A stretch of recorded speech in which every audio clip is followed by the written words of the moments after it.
One more time. Nothing.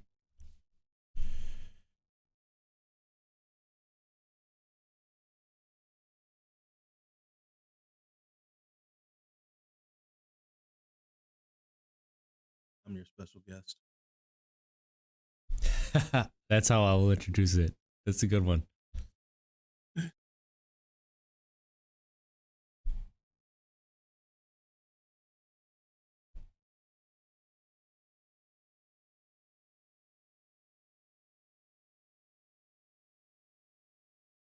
Live? We're streaming right now. I'm about to check sound.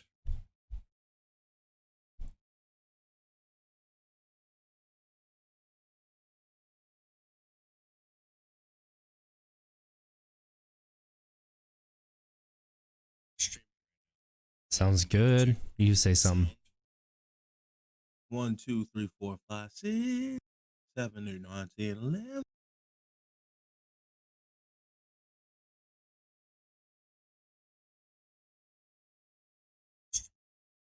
Sounds good. Say something.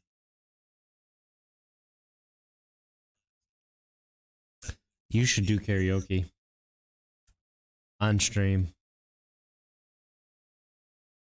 Oh, for a sub.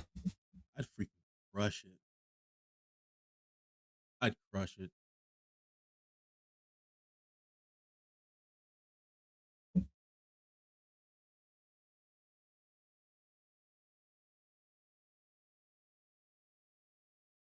That's what I'm saying. All right. And we will do this, and we will come over to here.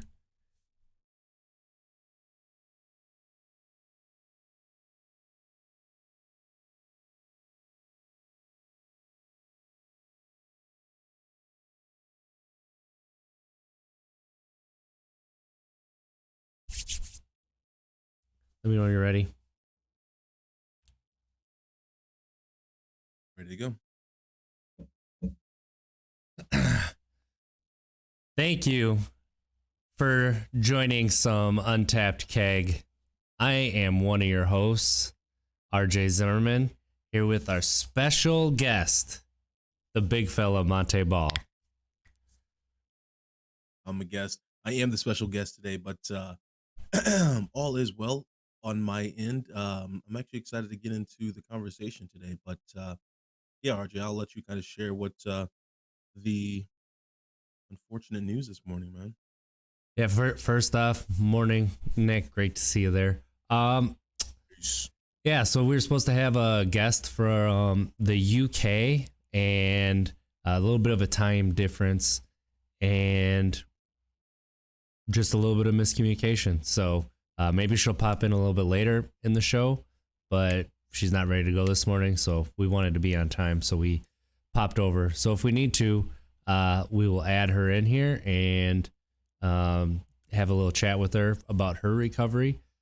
She kind of went viral on Twitter a little bit with the picture that she shared, and I hit her up. She's super positive, just starting out her sobriety journey, and is really big into the recovery community, and kind of opening doors, honestly, for us, like into some of the pages that we didn't know were there on Twitter. That it's been really awesome. So it's been great kind of tweeting at people and getting these messages back about their milestones and people celebrating on Twitter, which is something that we highly promote. We want, like, celebrate yourselves. You deserve it. It's the past year has not been easy.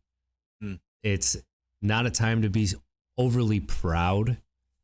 It's something to celebrate, no matter what it is. Day, week, month, year, whatever it is. There's no gatekeeping here.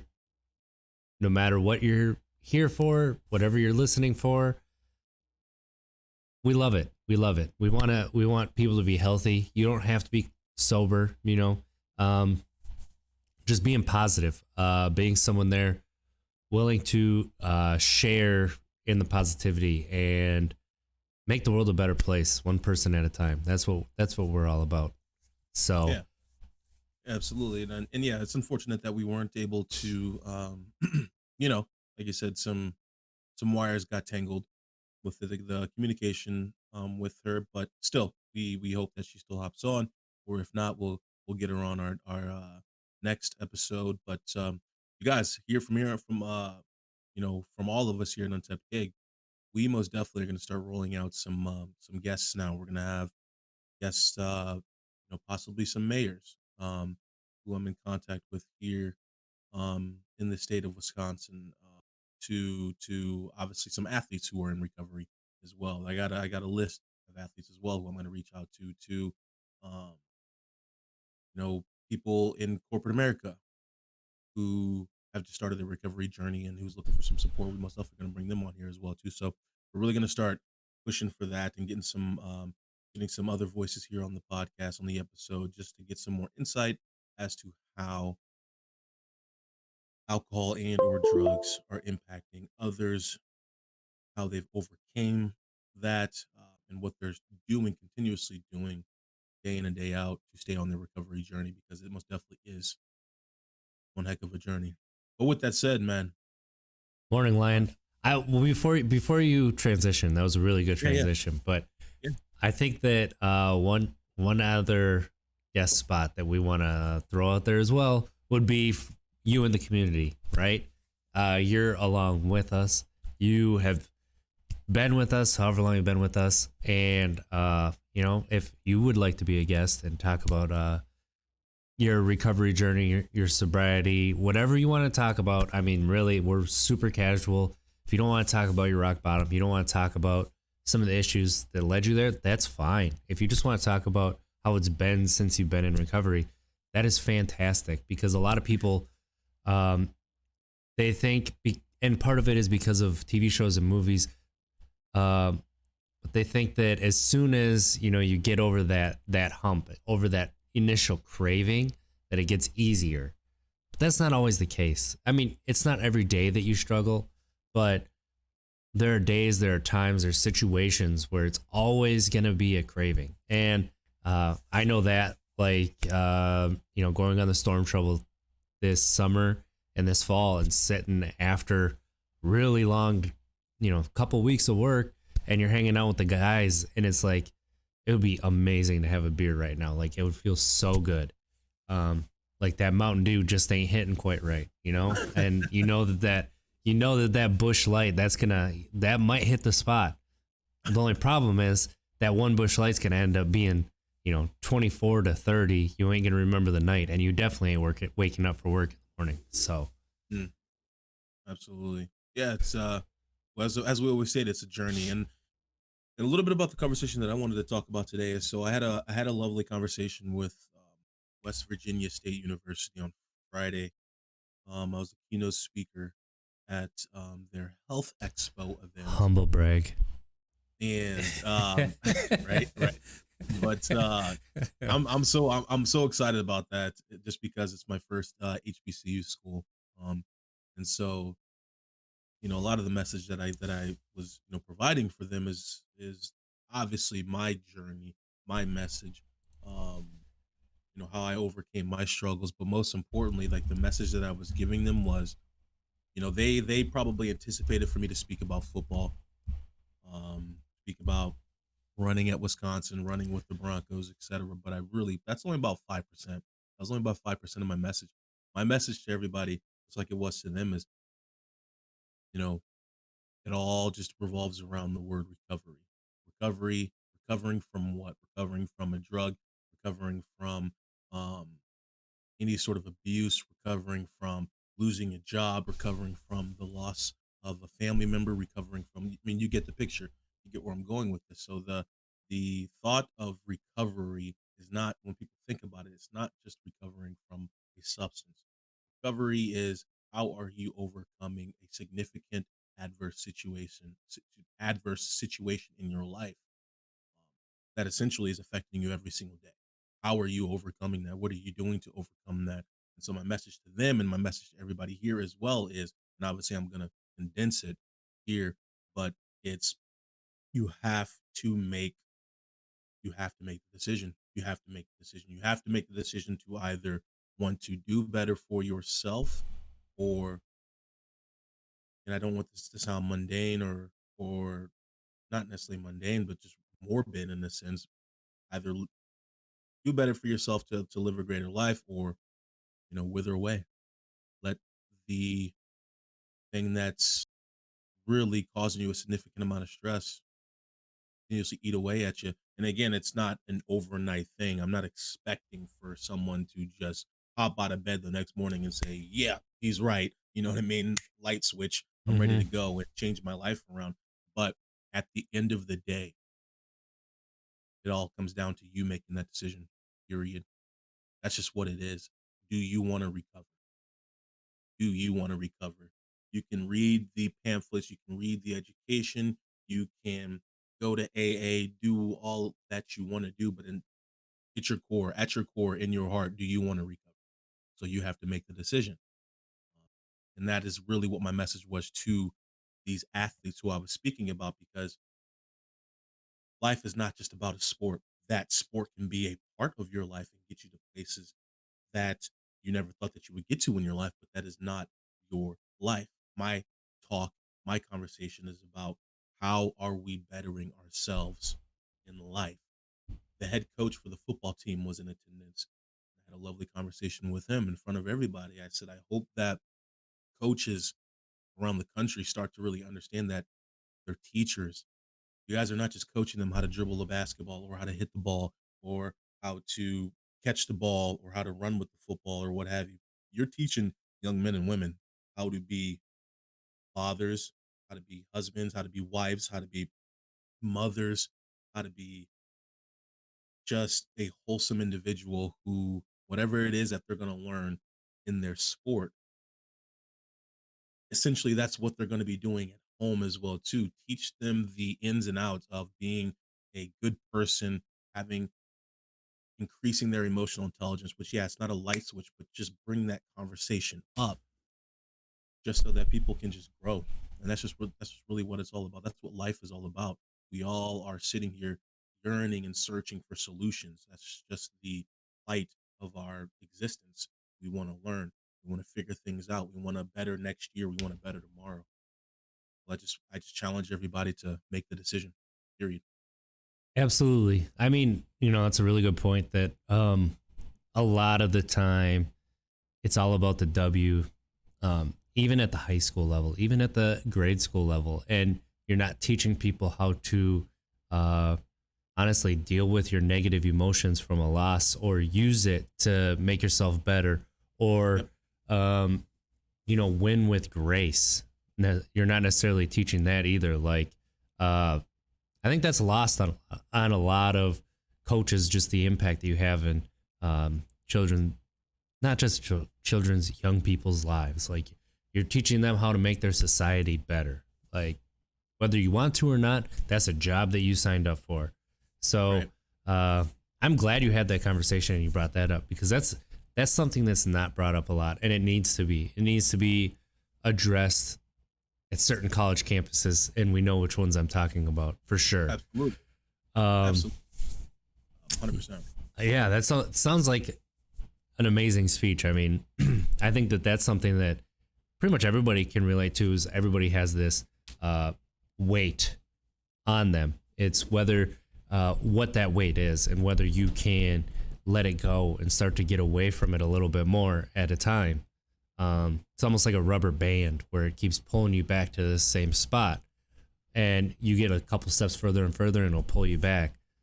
But eventually, you're gonna get there. You're gonna get to the point where that's gonna it's gonna break, and you're gonna go. You're gonna be able to step away from it even more. You're gonna go a week and you haven't thought about it once, whatever that is, and that doesn't mean you don't care. That doesn't mean that it still isn't there, just kind of waiting for you. It doesn't mean that it doesn't mean that you're heartless, or your love is less. It's just that's what we have to do as people. We have Oh to yeah, move a little bit. you do.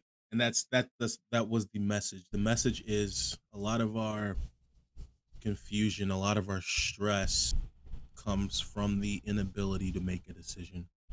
It comes from your indecisiveness. Mm-hmm. It comes from your worrisome of what people are going to think about you if you make a decision that's ultimately better for yourself. That being, for example, you deciding not to use a substance anymore. Well, what are your friends going to think now? Are they going to text you now? Are they going to call me now? Do they want to hang out with me now? A lot of the stress and confusion comes from you being indecisive.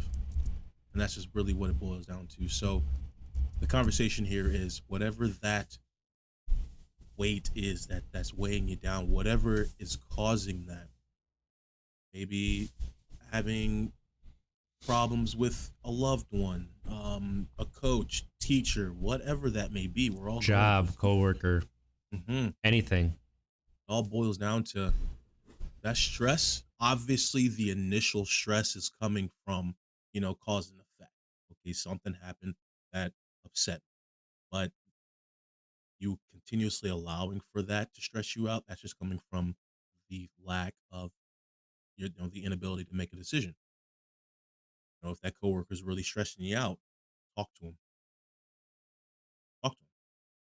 If your if your boss is stressing you out, if your boss is not listening to you, if your boss is not hearing what you want to say, if your boss it seems like your boss is not really caring about, you know, you as a human being, and you can't just be treating me like I'm expendable. Have a conversation with them. Talk to them. Pull them to the side and have a conversation. That's you making a decision. The loved one, same with the loved one. Talk to them. Make the decision. And obviously, if you are suffering with a substance use disorder, you have to make the decision to go seek help, go seek treatment. You have to. I mean, you literally have to, or you will not have a fighting chance against that addiction. And so I just challenge people to really focus on whatever affliction you're dealing with. I challenge you to make a decision. You have to. Life is too short, so you have to make that decision. That's what we stress here at Untapped Keg. That's what RJ did. That's what I did. And that's what we hope that everyone listening in does too. It's your life. Just cliche as it sounds, just grab that son of a gun by it, the bull of its horns, or whatever the heck they say. Grab it by the horn of the bull or whatever. Just grab take control of it. Grab the bull by the horns. Yeah, because the bull has horns. The horns doesn't have bull. Right. Just take control of it. I mean, you have both hands on the steering wheel. You're in full control, even if you need someone in the passenger seat with the GPS to help you navigate. At the end of the day, you're in control. And when it comes to those stresses and grabbing it, like, people can't do that for you. They can't take your hand and put it on. You have to do it. Like, it's the most selfish decision that you will make. And it's not something like that we take lightly. We definitely do not. Like, it took me quite a few years to finally pull the trigger, make it happen. I did have people in the vehicle with me when I grabbed that wheel, but I grabbed the wheel myself. It wasn't them telling me I had to, or grabbing my hand and putting it on the wheel, or, just like, I was really happy I had some people there to kind of cheer me on, but I had to do the heavy lifting on my own. And that's the thing about anything, any heavy emotion, any chains or rubber bands we have to get, shed and get off and make things better for ourselves, which then makes it better for everybody around us. It's like that holistic approach that we talked about. Physically it's good for you, but then mentally, eventually, it really is, it's clearing. I mean, being able to decipher emotions instead of hide them, being able to explain to my children, like, it is, you got to take that frustration that you feel and the anger because you have daddy's temper, and you have to try to use it for something good and not just smashing toys and punching brother and stuff like that. Like, we got to take it and we're just going to do it again. We're going to do it harder. We're going to do it with our muscles clenched a little bit and our teeth clenched, but we're Well, not going to hit brother. in their defense, they're super young. Well, yeah, Uh, right, right, five, right, five, 5 years ago, I was a grown adult and failed to regulate my emotions right. during an argument that obviously accelerated to a point where I sat in a jail cell.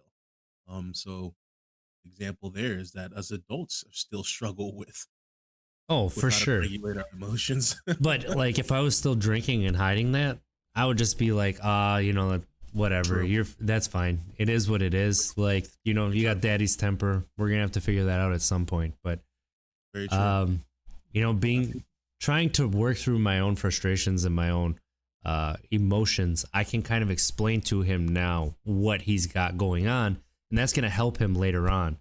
That's something that I didn't have, and that I'm not blaming anybody for it. Like, right? It's just something that I didn't have as a kid, and I want to give to my kids. Mm. And that's not to say that the old school way or I had any issues growing up, because I didn't. But it's just to say that I'm RJ. I'm going to parent a little different. I'm going to see things that maybe would have been useful, and I'm going to be kind of give that to my children. Right. I mean, and again, it's just what essentially what we're speaking on is just having that awareness. You're just Yeah, having that awareness. You're just taking note of certain situations as opposed to just letting them go by and sweeping them under the rug. That's what a substance will allow for you to do. Um, Cloud your judgment. It will put you at a state of mind to where no matter what action you display, no matter what action or emotion you give off, that substance is going to make you feel as if it's not that big of a deal. Nah, it's not that big of a deal. I was under the influence, so it's okay. I was under the influence, so everybody understands. I was under the influence just like everybody else. So maybe they don't even remember. I had Hmm, those. absolutely. So that's just what the substance does. That's how it plays tricks on your mind. I mean, that's why it's such a powerful force that to which is why we started Untapped Keg, which is 'cause Absolutely. we thought about last year. Like, imagine someone who just started their journey last year. How are they doing it? How are they doing it right now? When you go on this recovery journey, you're taught, you have to build a community around you. So, my goodness, someone starting their recovery journey in 2020 at a time where we are all forced, we're all forced to isolate. Kudos. Kudos to whoever did it, even if you had minor setbacks. Still, I always like to think about it this way. I almost hate saying the word setback in a sense because it has such a negative connotation to it. But for lack of a better word, right now, I'm just going to use setback so you guys understand where I'm coming from. When I think about the setbacks that people can potentially have on the recovery journey, try to view it as, you're on this upward trajectory, right? We all want to go up, keep going up, keep going up, keep going up.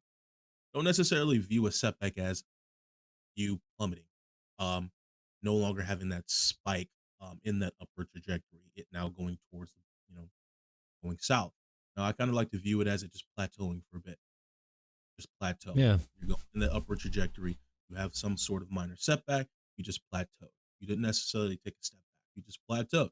You got to just figure out why you plateaued, why you are on that now trajectory, and try to get back on the upward one. So people need to realize that mistakes are supposed to happen. It's I life. truly believe, yeah, one of life's greatest lessons is failing. If you succeeded at every single thing that you did, yeah, it sounds like one wonderful dream, one wonderful life. But you're not really being challenged. You're not really learning. You're not really doing any sort of self reflection because you don't have to. If everything is going in your way, in your favor. So failing allows for you to hit that reset button and in that moment, stimulus and a response. It happened. Now you have that opportunity to respond. How are you going to respond to failing? And that's where you experience the most of your growth. Because if you failed at something, that is an uncomfortable feeling. And in that uncomfortable feeling is where we experience our growth. Being comfortable all the time, you experience no growth. So I just want for people to know that, stop kicking yourselves in the butt. Stop, you know, just really talking negatively to yourself about a situation or dwelling on a past mistake, because you have the opportunity to grow. You have the opportunity to learn. So I challenge you to do so. Ooh, we got Sober Lady coming in, huh? Oh yeah. Can you hear Nice. us? The bottom left hand corner, there's a camera, a video button. So if you click that, you'll turn your camera on.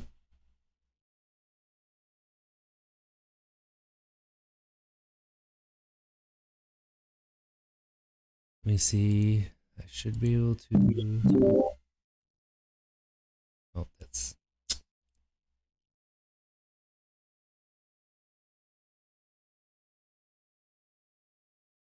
Well, everyone's gonna see how the sausage is made here. Ah, nice. But obviously to our audio listeners right now, our guest is actually hopping in right now at the moment, so we're getting things set up right now. Um, Again, she's across the great pond, the great big pond, so we got a bit of a time difference, so we are just being respectful over time and making sure that we get her nice and set up here and get going. Oh, there she is.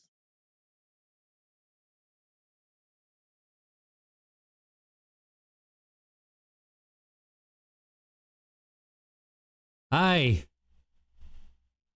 Can you hear us?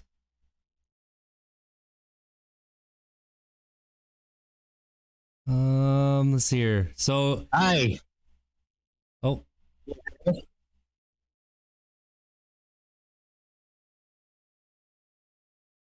Uh, hmm. Dan the man, how you doing?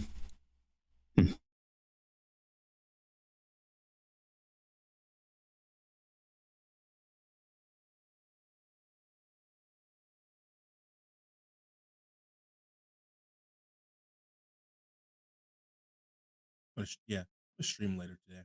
Trying to figure out what I'm gonna stream now. The other conversation we wanted to get into is hobbies. Of course, we always talk about hobbies. Got to Because talk about hobbies, I mean, when you decide you're gonna make a change, like you have a lot of time. You have a Mhm. lot of time. Right? Like lots of time. How are you doing? Right, How you doing? can you guys hear me?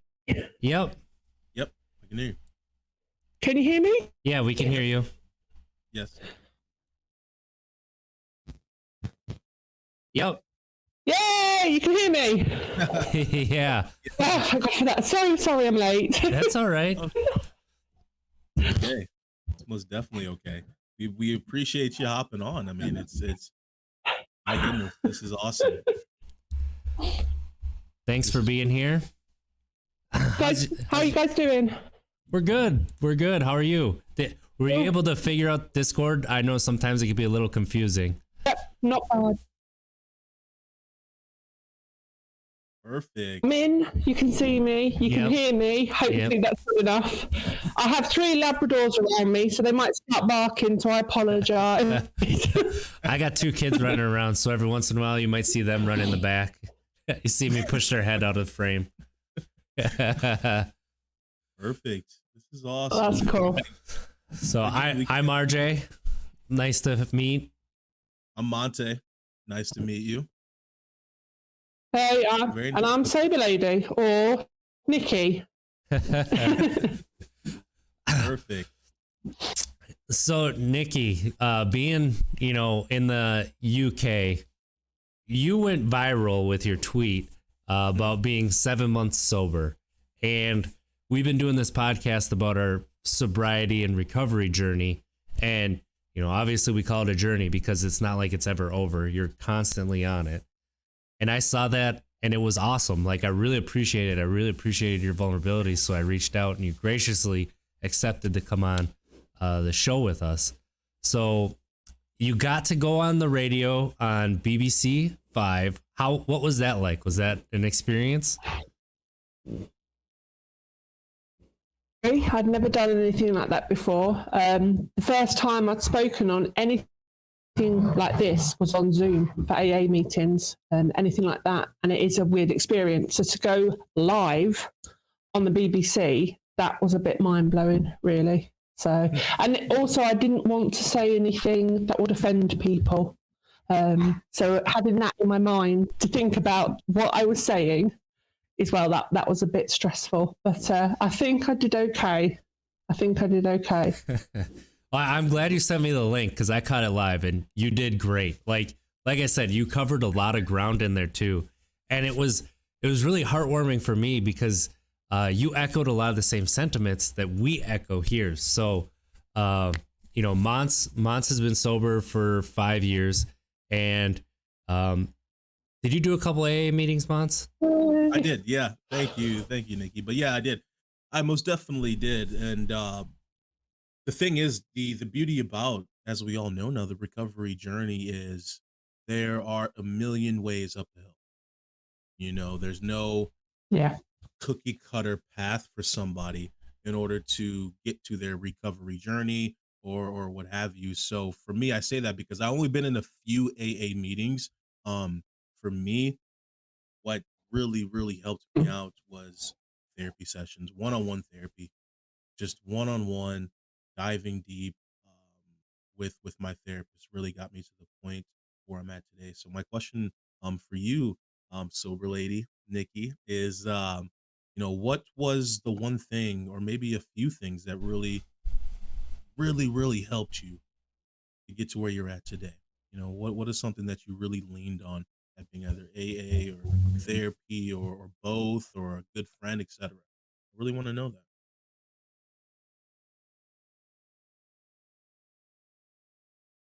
Really, honestly, Twitter. That really for me, because it was there 24/7. Always people who understood. People didn't judge. I could be honest. Yeah, I could be completely honest the whole time. And, if I was around, say, my husband, if he was drinking, I could just go on Twitter and then I could be in a room full of people who were sober or trying to be sober. I had people who'd been in all different types of therapy, from AA to SMART to the Buddhist Dharma recovery.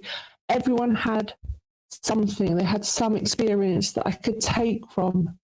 Also, people with years and years of sobriety who has so much wisdom as well. That really, really helped me. People that were one day sober, because it reminded me exactly how I felt on that one day. So for me, Twitter covered so many things and it was always there.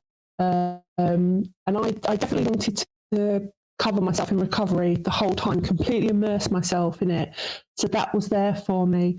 Another thing were the books, the AA books, and all the books to do with recovery, with sobriety, because again, it was something I could immerse myself in. I could completely hide myself in reading the books and forget about everything else. So I think the reading and Twitter, they both really, really helped me. Obviously, AA meetings, but I don't think it's because they were specifically AA. I think any meeting would have been helpful.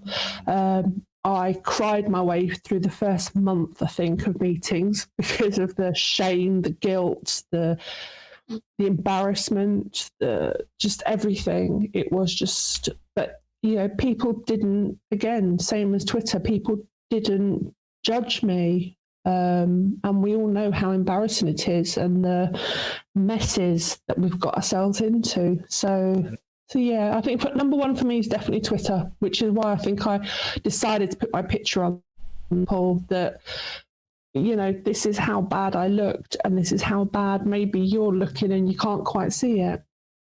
I'm so glad you mentioned that, because that was the next thing I was going to share, is that when I saw that photo, or the two photos that you posted, and there it is, that you can most definitely tell the difference, and I commend you for that. That is amazing. And truly, I truly hope you feel so good about yourself, because essentially what you're getting at here, what you just stated, is you were just like, you know what, I'm gonna do this for myself. You know what I mean? I'm gonna do this for myself. Doesn't matter, if my husband's drinking or doing what he wants to do or anybody else, I'm gonna lock into my community here and really lean on people, really dive deep into figuring out how I'm going to better my life. And that's just a lot about what we talk about here about creating a community for people in recovery, because that is very, very important. So I most definitely commend you for that. That is awesome. Thank you. I think definitely you have to immerse yourself in it. You have to delve into it, because when you think about how much I was drinking and my whole life revolved around drinking, where I was going to get my next drink, whether I had it in my hand, everything where I was I going to get somewhere with alcohol? Was I going to get home to alcohol? When did the shop shut? Everything is revolved around alcohol, and you don't realize it when you are that far in. So to make sure your sobriety, your recovery is 100%, that's a small price to pay. And I think it's something that you have to do. With the photograph, I ummed and ahed for a few weeks because, and like I said, I'm not the youngest there is. I'm not the prettiest. I've got a wonky face, wonky teeth. I don't like looking at myself, but I just thought, you can see the difference. And if I put that out there, one, not many people will see it because it'll just be the recovery community. That's what I thought. The recovery posse. And it just might give someone look at the state of you. You look really, really bad. I think I should give up as well. But obviously it went a little bit viral, and it went a bit further than I expected it to. But hey, I've had hundreds of DMs from people, who want to stop drinking, who recognize themselves. And that was my whole deal. If I help one person, or one person can come and say to me, I think I might be alcoholic and I don't know who to talk to, and I can signpost them in the right way, then I've done something. I mean, it's crazy the amount of people that have come to me and they need help. That's amazing. That's the reason that we started this podcast, actually. I listened to a podcast with Chris Hardwick, who he hosts a lot of different stuff, but that was where I caught him. He's called The Nerdist, and he had been sober for like 15 years, and hearing his stories about when he went sober, and that's not what his podcast was about, but like it helped me a lot when I first made the decision that I was going to go sober. And that's why I wanted to put this out there for people, because even if you help just one person, it makes all this time worth it. It makes all the effort worth it. And seeing how active you are with this, the recovery community on Twitter, it really, really inspired both of us in, trying to reach out more than maybe what we have been doing, because we've kind of been waiting for people to come find us, but maybe we need to go find some other people. And, it's awesome to see. So I'm glad to hear about like how you're filling your time, because when you go sober, when you decide you're going to go recovery, no matter what it was, you're putting a lot of time and energy into that. So now all of a sudden you have a lot of time, you have a lot more energy. I mean, it takes a lot of energy to be on the journey. So at first you don't have the energy. It takes a little bit to get up to it. But another thing that you mentioned on your radio interview that we have been talking a lot on here is your emotions. What you've been using your substance to cover up. Your emotions start to come back a little bit and you have to deal with them. And we've been talking about emotional intelligence. And in America, and especially in Wisconsin, which is where we are, the drinking, the culture is high. Like, we're the drunkest state in the United States, and it's not close. And wow. Yeah. So we have a lot of toxic masculinity around that. So we've been taught from a young age to kind of bury our emotions and move past it and be stoic. But you talked about dealing with your emotions you were trying to hide. How has that been, and what have you kind of used to help yourself along with that? Because I think that is one of the tougher things when you start to go into recovery. That's a huge question to answer for me. For one, on the male side, because I have worked in the past in mental health, and for men to talk about their feelings is a huge thing. I think only now men are starting to talk more and more and feel like they can talk. But yeah, you've got that whole, or those generations that it was like, you know, toughen up and be a man, and this is what men do, and you can't, and that's hard. If you are suffering from depression, whoa, that's tough. And then you've got, like, in England, say the rugby and the football culture, that's very much drinking with the lads. And if you're the one lad that does not want to drink and all your mates are ribbing you, taking the mick, that's hard. At least with women, you know, women won't really, they'll have a laugh, but they won't really go there. They're not going to sort of force a vodka down your throat like a bloke will. But yeah, so for you guys, that's huge. For me, the emotional side, I have a past history which I've posted about of anorexia, bulimia, drug use as well. So there was a lot of coping mechanisms that I used in my past to blank out. I think probably from the age of about 11, I was using something or doing something to block out memories and things that have happened. So yeah, to have everything stop, to quit the alcohol, and then to have all these thoughts and feelings coming in at the age of 49, that's a big old time, a big old gap where I've suppressed and used things to numb. However, at first it was hard. It's weird, as you know. It's very strange. Now, 7 months in, I realised the alcohol, I'm not talking about all the other stuff, but the alcohol specifically, that made things worse. It made my memories worse. The amount of times I would end up drunk in the bathroom, cutting myself because I was drunk, I was upset, I was overly emotional, I was not seeing things straight. I still have a mirror upstairs in the bathroom that I keep that's smashed, and it's still on the wall because from vague memories, I don't think I hit it, I think I headbutted it, and I was really drunk and in a bad, dark place. Now, nothing's changed about my past. The only thing that's changed is the drinking. And for the last 5-6 months, I haven't cried. 7 months, I haven't self-harmed. Nothing like that. So yes, I've had to learn how to deal with my emotions again. But through reading AA literature, talking to people, hearing other people's stories, hearing that they suffer and what they've gone through, you can kind of get an edge to it. And yeah, it is horrific having flashbacks, anything like that. That is really, really hard. But for the first time in my life, I'm dealing with it. Oh no. Oh, Loser. we lost her for a little bit. Here she comes. Oh, it's okay. Perfect. Yeah, it's hard to explain to someone, because when you've suppressed everything and when you have had horrific things happen to you, how are you going to deal with them without the alcohol? How are you going to deal with the stress of family life without the alcohol when that's what you keep going to? The stress and everything still happens, but yeah, it's a big one, and I'm still early. I'm still only 7 months in, so I've got that to deal with still. When lockdown stops in England, going out, I've not had to deal with that yet. So that's another thing that I've got to prepare myself for as a sober person.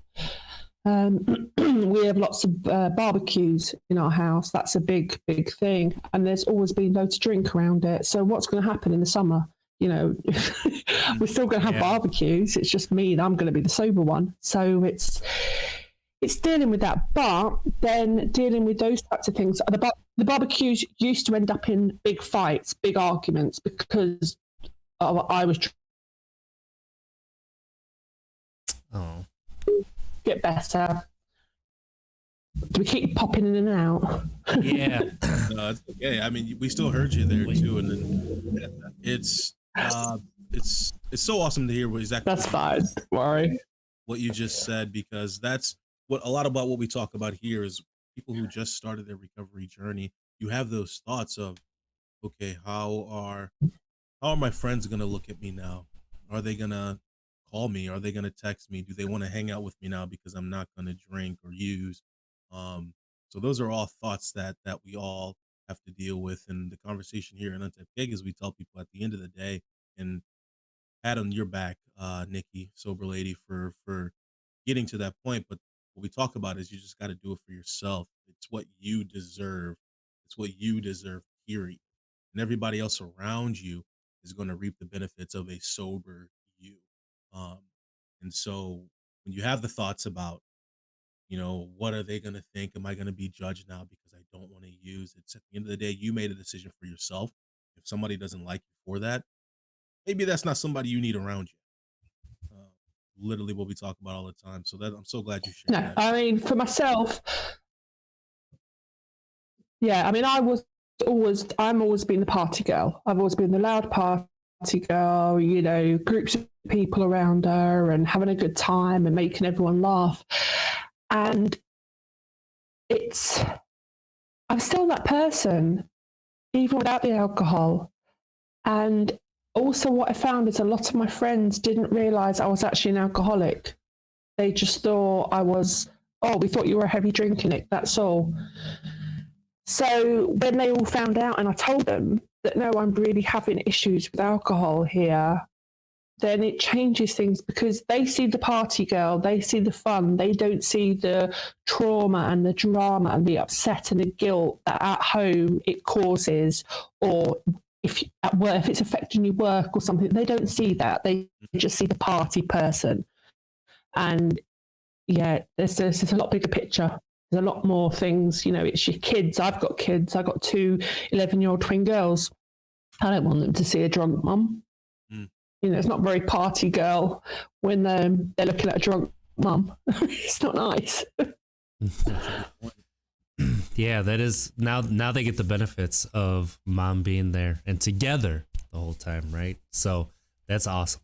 That's fantastic. And from experience, I actually, with my now wife, my then girlfriend, when it was like the second week that I told her I'm not going to drink anymore. We went to the Bahamas on vacation, and watching all those mixed drinks, the fruity mixed drinks, even they taste so good. It's like I didn't have one while I was there, and it was a little easier with her. She asked me if that's a nice puppy there. She asked if it was okay if she could drink around me, and I said, yeah, like I'm making this decision for myself. But it was hard. It was hard watching her enjoy something that I know I couldn't. And then the first couple times I went with my friends, one of my friends didn't drink because he was worried about it, and I told him, no, I need to get used to this. This is something that I chose for myself. You don't need to punish yourself for it. And it took him probably 4 or 5 times that we went out, and he finally started to have some drinks too, trying not to guilt me. So having friends like that, having, my partner really helped me out. It does go a long way, and you learn who your real friends are. That's for sure. And it sounds like you have some good friends around you too, who are accepting and looking back and seeing. Because I was also a party guy. Like it wasn't that I would drink all the time, but when I did, I drank it all. Like for the last 3-4 years that I drank, if I drank, I don't remember the night. I blacked out absolutely. And that's when I started to realize it was a problem. And I'd have like these mini sober periods where I'd go like a month without drinking.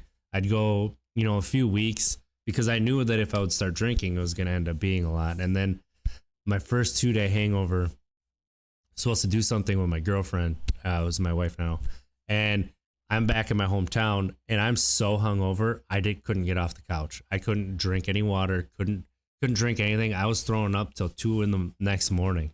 And it was like, that was when I was like, I can't do this to myself. I can't have a family and drink. So it's either I want a family or I'm going to keep drinking. And that's why I made the decision that I made. So yeah. lady, I do have a question for you. So what I guess two questions. So what is your sober date?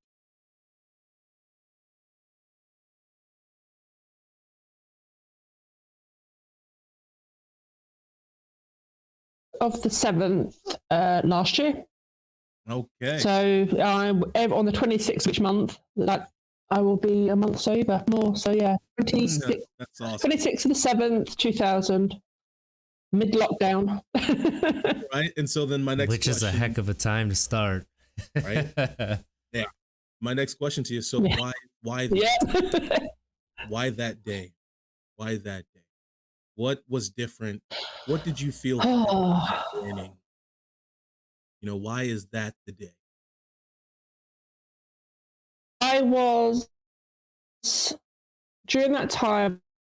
I think it was a couple of months before. I'd been something very bad happened. I got assaulted at work quite badly. So I was off work, and that experience, just my drinking was bad anyway. I was heavy drinking, alcoholic, but that experience just pushed me to a different level. And there were bottles everywhere, and I was laying in the bath when it kind of hit me, and I was in tears. I was drunk. There was bottles on either side of the bath, glasses everywhere from the night before, and I just thought, I'm going to kill myself. This is it. This. I'm an alcoholic, and I've just taken it to the next level. Even if there isn't a next level, I've just taken it there, and my head was so messed up from the assault, that I just knew that I hit rock bottom, and I knew that I had to stop. Either stop or carry on. If I didn't stop, I would lose my house, I would lose my family, I would lose everything. Mhm. So that for me, that was it. It was just that this can't carry on. This really can't. And I think not long before that, that's when I'd head butted the mirror, and I was full of bruises. I was full of cuts from some I didn't even know how I'd done. Some I'd done from self harming because when I was drunk and in a bad way. So I had to make that decision, and it was die or do. Mm, that's I'm you just said it right there. Literally before you hopped on, we were sharing with our guests about how you just have to make the decision. It's literally you're either going to, push forward, face the challenges, face that challenge and overcome it, or you're just going to continuously allow for it to chip away at you until you just start to wither away. And for one, No one can do it for you. Yeah, no one can do it for you. You have to be 100%. This is it. I cannot go on and ready for whatever comes. It's that point of desperation. It's that point of you cannot do this. The realization that this is it. This is it. And a rock bottom doesn't have to be something dramatic for someone. right, It's just that point where you just think, absolutely. nah, no more. I can't. My body can't deal with it. My mind can't deal with it. My family, my friends. And yeah, I think you have to hit that point because it is such a fight. It is hard. It's scary to stop. So, excuse the dog. That's all right. You have to really want to stop because the cravings are hard. Giving up something that you've relied on is so hard that you have to have that memory of how bad it was. I think I kept thinking back to that, how bad it was, and I did not want to be that person anymore. I couldn't do it. Absolutely. And I got a few more questions and I'm gonna let RJ get some out here. But for one, I want to say thank you for sharing that. I know that I can only I can't even imagine how it would be sharing that part of this of your story. Um so that's powerful words right there. And you were awesome for that. And the next thing I want to ask you is, okay, so you shared with us why you got started. What have you gained? What what's a what's a beautiful thing that you have gained since you've stopped? Oh, so many things. So many things. God, list them out. I can sleep. I actually sleep, but I sleep properly. I sleep so wonderfully and all through the night, and I wake up feeling fresh. I wake up not hungover. I wake up feeling alive. I walk into the bathroom. I can brush my teeth without vomiting. I can have a day where I know I'm not going to have to be around a toilet because I'm hurling all the time. And I just, so that in itself, it was always, oh, my kids were like, Mummy, are you poorly again today? And I don't have that. There's none of that. No, I'm not poorly, actually. I'm completely fine and healthy. Driving your car when you know that you are 100% sober, you're not even worrying, am I over the limit? Dare I go out? Am I not? But that in itself, you know, is a huge thing. I mean, now I drive and I think, yes, police officers, please pull me over because I'm completely sober. And I'm fine. You know, it's being there for my children. I think the second day I quit, one of my daughters come to me, and it was about 9 o'clock at night. By that time, I'd usually be pathetic or passed out.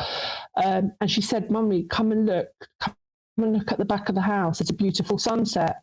And I went to the back of the house, watched this beautiful sunset with her, and then went back to what I was doing. And I just thought, I've missed that. That one moment, I just thought, wow, I've missed that with my daughter. And I just had that moment. And I think the same week, another daughter come up and she had a stomach ache. And she said, Mummy, can I sit with you? I said, yeah, of course you can. And I just... Oh, we lost her again. Yeah, she'll be back. Trying to do the sobriety test. I put my finger on my forehead. You obviously say I've never done that field test before. ZYWX. Put your finger on your or nose. ZYXW. See, I can't even do it now. Right? I mean, you can't even do that sober. Say the alphabet backwards. Right. Like, I love but it's nice watching to your be face there, isn't it? up. Yeah, absolutely. But it's just an argument. So I'm not arguing with everyone. I was arguing before, and I think, or I would be paranoid, completely paranoid about this tiniest little thing, or they're talking about me, or it's about me. And it's, you know what? Not everything in the world is about us. It's not about you. It's the alcoholic mind tends to just take everything wrong. So calm. I've found calmness. I'm a calmer person now, and it's so nice. I'm not in chaos constantly. That's nice. Right that's really well put. You know, seeing your face light up talking about what you've gained, that's amazing. That's amazing. I love seeing that. So thank you for sharing. Pretty cool. That's pretty cool. Yeah, I know. So have you picked up any new hobbies? I mean, we talked about the time that you get now, and you talked about watching the sunset with your daughter. I know for me, it was cooking. You mentioned that you like to cook, and you're cooking again on the radio interview. Is there anything else that you've kind of picked up that you didn't do before? Gardening. I've started a proper veg patch. Wow. And that is my calm go-to now. That's fantastic. What do you have back there? I do like to cook. I do like to cook, but it's still quite hard. Oh gosh, everything. Peas, strawberries, apples, broccoli, everything, pumpkins, the lot. You do have a lot back there. That's fantastic. Love it. I'm hoping, I'm a big horse rider as well, and because of all the weight that I put on from alcohol, I'm losing that now. So I'm hoping that I will be slim and light enough to go back to horse riding. So. There's a goal. It's great to have goals, and there you go. That's awesome. That's fantastic. Yeah, we always talk about how we have so much free time now. Like our Saturday nights, we stream this new American Football League. from like 7. Apologies to the dogs. That's okay. So like 7 p.m. till midnight. Usually the Saturday night from 7 to midnight. It's extra. It's actually pretty fun. Your dog's over there just putting some just exclamation points on our conversations today. Talking about some good stuff here. So cooking, that's the thing about it is it's you'll learn, you get to learn so much about yourself.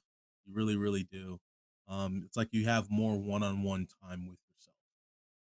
And that's just the beauty about the journey. Absolutely. A hobby of mine is movies. I'm a huge, huge, huge Harry Potter fan. So huge. Ah. I'm a huge, Have you visited England yet to go to the Harry Potter shops and everything? I haven't, but that's on my bucket list for sure. In a post-COVID world, maybe we'll be able to go visit, family trip. Right.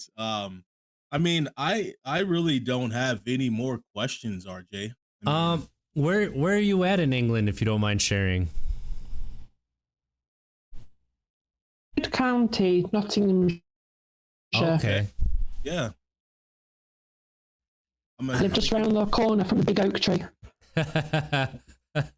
Okay. I grew up a huge Chelsea fan. Huge Chelsea fan. Love Premier League. Love it, love it, love it.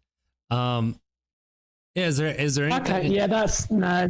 No idea. Is there anything you'd like to ask us or anything else you'd like to share? I mean, I feel like we've touched on, some of the things that obviously you don't go sober because of positive reasons. Like it's a little dark why you go sober, right? But then there's positive things that glean from it. And we definitely went there. And that's something that I really wanted to make sure we got there. And I appreciate how open you were. I appreciate Monsa's questions because they were awesome. Is there anything else, any questions you have for us or anything you'd like to share with our community here?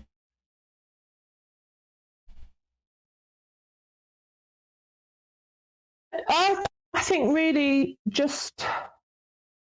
I think people need to not be so scared to reach out. Definitely. I understand why people are scared to reach out because of the stigma. And I hope that I'm helping towards that and you guys are helping towards that as well. And just to say, I've not come across anyone yet who's sober who has regretted going sober. Yeah. That's a powerful statement right there. That is, and it's true. It's definitely true. Well, you get your life back. You definitely do. We do like to stress that too, reaching out. We've told people if they want us, we will give them a phone call, reach out, we get back to everybody, and people are surprised that when we do. So please, we want to echo that. Reach out if you want to, just to talk. Doesn't have to be about recovery, going through a bad time, but if you are serious, you want to go sober, you're just starting, whatever it is, and to celebrate. That's something that we don't do for ourselves, is celebrate the little things, celebrate the moments. And that's something that we're trying to get better at. Like being sober in the morning. Yeah. yeah, absolutely. Exactly. I still get a complete buzz out of being sober in the morning and not hungover. It's amazing. I brush my teeth in the morning now. Yeah. It's so simple. Getting to wake up refreshed, feeling refreshed. Yeah. This was awesome. Yeah, I really appreciate just being tired now and not being tired and feeling sick. Like, it's only one thing now. It's not the 3 or 4 on top of it. One person in our community, Dan the Man, is saying, thank you for sharing your story and keep up the positivity. So I think everybody appreciates it. And you're welcome. You being so vulnerable and open is really showing people like it's okay. It's okay to not be okay. Like, and then to turn it around and share your story is fantastic. And it really is. It's not just about the physical, it's about the mental up here, you know, everything in between and the love you feel. So we really appreciate that. Thank you for jumping on. This was fantastic. You've been an awesome guest, and we really appreciate how open you've been. Thanks for having me on. You're wonderful. You're No welcome problem. back anytime. So you have a good day. We appreciate you for stopping. You'll have me all the time now. Hey, You're more than welcome. Lovely. we would love to See you have a later. third host. Guys. Bye. She's an awesome lady. Yes, She's an awesome I'm really glad she came on. So Absolutely. I loved some of the nuggets that she was dropping for everybody here, Stu, tuning in and about how it's exactly what we were talking about before she hopped on, where you got to do it for yourself. No one can do it for you. No one can. You got to make the decision. That's exactly what she touched on, is no one can make it for you. So whatever it is you're suffering in silence with, you have to make the decision. And that decision that we're talking about is, I no longer want to live like this. I no longer want to live like this. There is help out there that can help you to live a better life. So here at Untapped Keg, and also Sober Lady who just hopped off, we challenge you to just say, F this. I'm done. I'm tired. I'm going to make a change, and I'm going to trust the process. That's just what it is. Once you hop on that process, you have to then trust it. There will be times where you feel as if nothing is changing, as if nothing is getting better, but just trust the process. Period. and it helps everybody around you, whether you know it or not. It does, and that's another huge thing that, you know, it can't be stated enough. You know, one question that I did want to ask her that I forgot to till after she got off is whether she has a sweet tooth, because I know mine is here to stay. Even though I was like, oh, it'll only be a couple years, and then it'll go. No, and it's hard. It's harder to lose weight now. Before, you'd cut out alcohol, cut out soda, and you drop like 20 pounds in a couple months. Now it's like, what do I cut out now? I have to cut out the food I like. I got to cut out the sweets. Oh, Such a good point, actually. I never even thought about that. I have such a sugar crave. You've known me for almost 12 years now, or is it 12 years now? But you rarely ever saw me eat sweets in college. That's the same with me. I never had a candy bar. Like, I'd have a candy bar maybe once every 3-4 months. I never had like pie or cake. I'd have cookies, but that's about it. Like, and I wouldn't have it often. Now, I could barely go a day without having something sweet. I eat my kids' fruit snacks, like they're, you know, pills that would help me with weight loss. Like, so true. I'm just sitting there in the corner, tearing it really carefully so they can't hear, popping those bad boys in my mouth and eating them. So essentially what we're getting at here is we're talking about cross addiction. Sugar seems to be our addiction right now. From alcohol to sugar. Yeah. When I'm really stressed out, you know, I used to go to a Captain and Coke, and now it's Mountain Dew and a Little Debbie. Like, when I'm super stressed out, it's Mountain Dew and a Little Debbie. Be careful that Mountain Dew. Mountain Dew's not allowed in some countries. But that's because it's too awesome. They can't let the awesomeness into their country. They can't unlock that into. Right. Let people unlock that. Ugh, but that was awesome. Kudos to Sober Lady. I'm really glad that she hopped in. I'm really glad that she came by. That was awesome. That was exactly what I wanted. So, absolutely. I think we shared enough. And we appreciate everybody getting through the connection issues, getting through maybe sometimes the sound quality wasn't quite there, but it was worth it. It was really worth it. And I'm glad that she was able to figure out Discord so quickly too, because I explained it, but sometimes you need to be walked through it. And I hope she had a good time, and I hope she's willing to come back, because I would love to have her back in a couple months to see how she's doing. But she says she's in Nottingham. Yes. So I'm going to see how far is Nottingham, England. bro, you're like, I'm a Harry Potter fan. I know all about England, and then you're like, oh, I was a Chelsea fan growing up. Right. Just the stereotypical, the American. Just a stereotypical American. When you think of England, you think of Harry Potter. Right. And when you think of England, you think of Premier League. So if I did offend anybody, I hopefully I didn't offend. No, she was a champ. She had fun with it. So we like tea too. We like tea in the ocean. Right. I'm joking. 3,870 miles. So when we speak about these connection issues, we do apologize for that. But hey, that's what we're working with. 3,800 miles. Hey, let's have a turtley awesome day, huh? Or spiderly awesome day.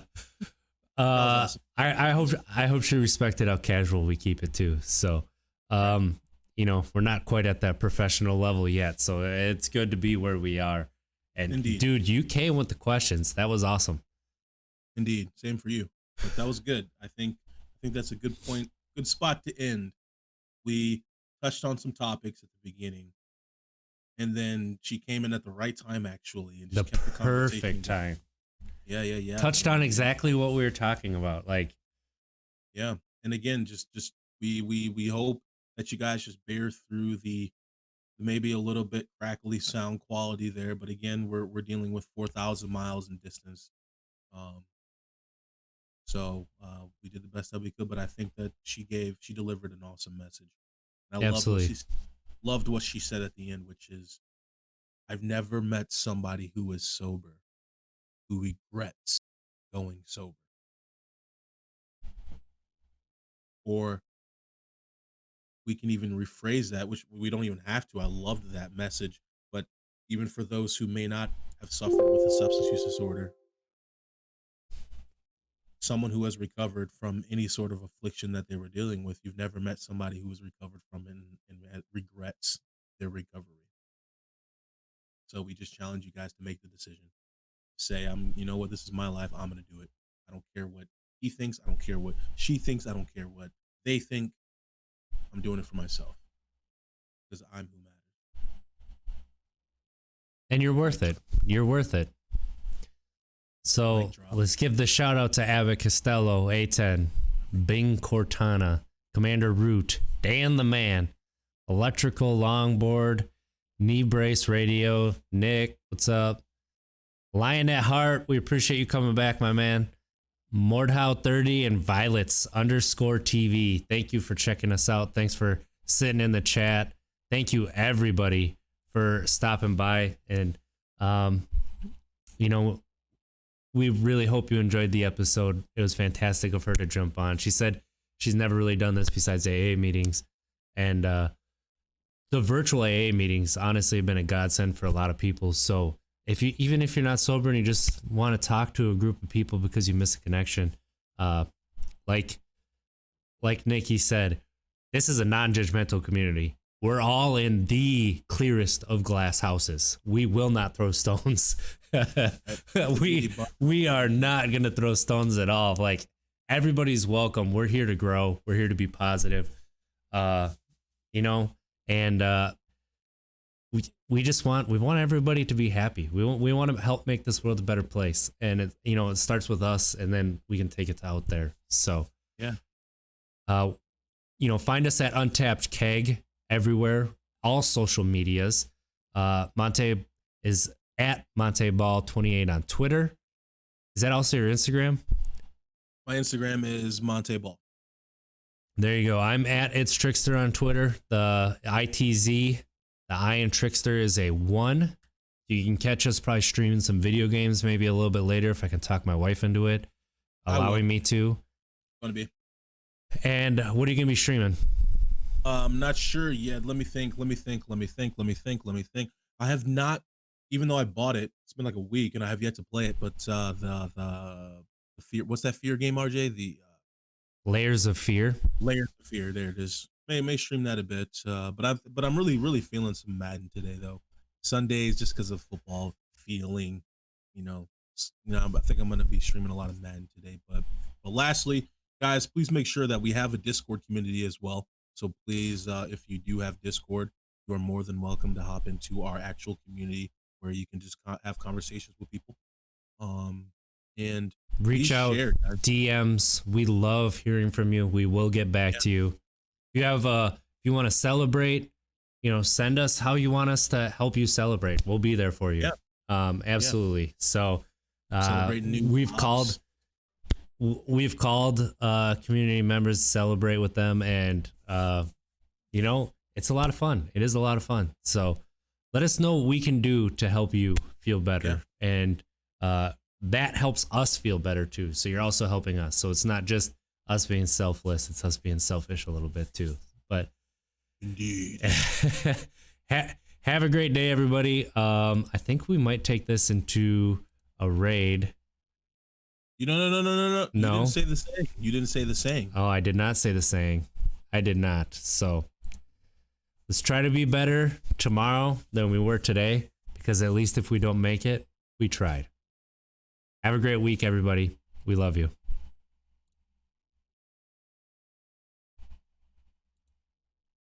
And let's see who's out there to possibly. I need to find some more people out there, I guess. Yeah.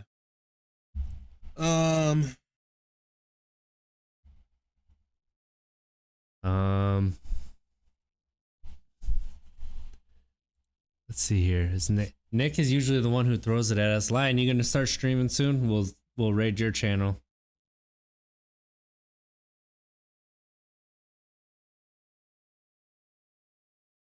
Let's go to somebody playing.